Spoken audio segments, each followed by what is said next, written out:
ఓం గం గణాధిపతయే నమః. హాయ్ అండి, అందరికీ నమస్కారము.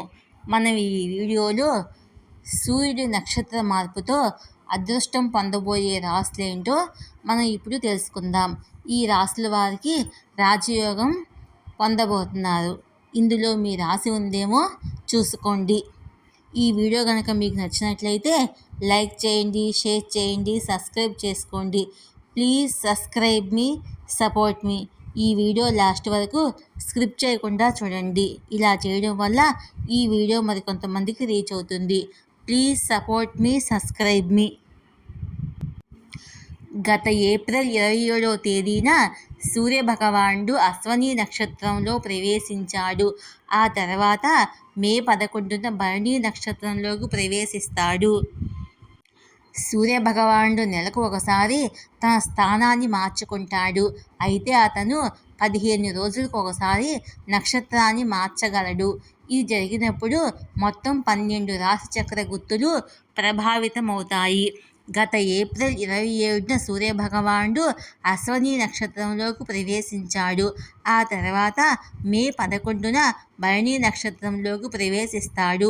సూర్యభగవానుడు భరణి నక్షత్రంలోకి ప్రవేశించడం వల్ల అన్ని రాశుల వారు ప్రభావితమైనప్పటికీ కొన్ని రాశులకు రాజయోగం లభిస్తుంది.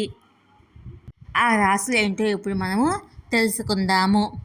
మిథున రాశి. సూర్యభగవానుడి నక్షత్ర సంచారము మీకు మంచి ఫలితాన్ని ఇస్తుంది.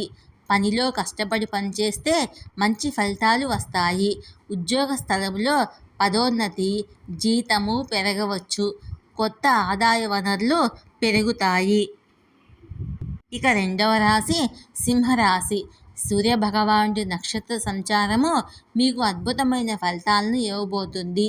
ఉద్యోగ స్థలంలో పదోన్నతి, జీతం పెరగవచ్చు. విదేశాలకు వెళ్ళే అవకాశం ఉంటుంది. మీరు వ్యాపారంలో మంచి లాభాలను పొందుతారు. కష్టపడి పనిచేస్తే మంచి ఫలితాలు వస్తాయి. తెలివితేటలతో చాలా డబ్బు సంపాదించడానికి అవకాశాలను అందిపుచ్చుకుంటారు. మీ నగదు పొదుపు పెరుగుతుంది. ఇక మూడవ రాశి మేషరాశి. సూర్యభగవానుడి నక్షత్ర సంచారము మీకు కెరియర్లో మంచి పురోగతిని ఇస్తుంది. మీరు వ్యాపారంలో మంచి లాభాలను పొందుతారు.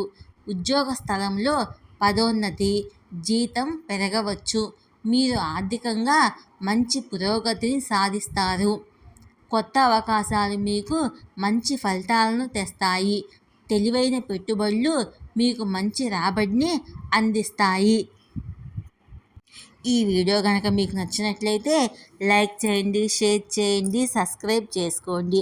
Please subscribe me, support me.